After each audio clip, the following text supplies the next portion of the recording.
Let's solve this viral math on Facebook and YouTube. This is the math. You can see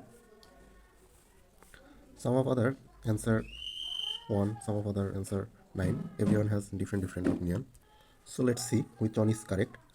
We have to apply PEMDAS and BODMAS. So, so what is PEMDAS and BODMAS? PEMDAS means P for parenthesis, E for exponent. Parenthesis means bracket. You have to work at first bracket, this type of math, then exponent, then multiplication, then division, then addition, then subtraction.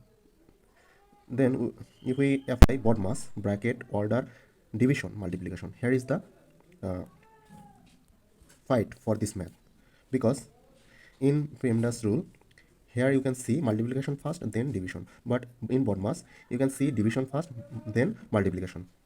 But multiplication and division has both equity, because both are same.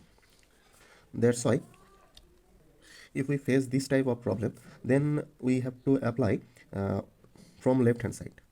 Let's check. Here is the math. 6 2 1 plus 2. At first we have to work at our bracket, so it will 3. Then 6 divided 2 cross 3. Now here is division, also multiplication. At first we have to work from left side, this side, then we have to work this side. So 6 division 2, it is 3, then multiply by 3, it will 9. So this is the correct answer.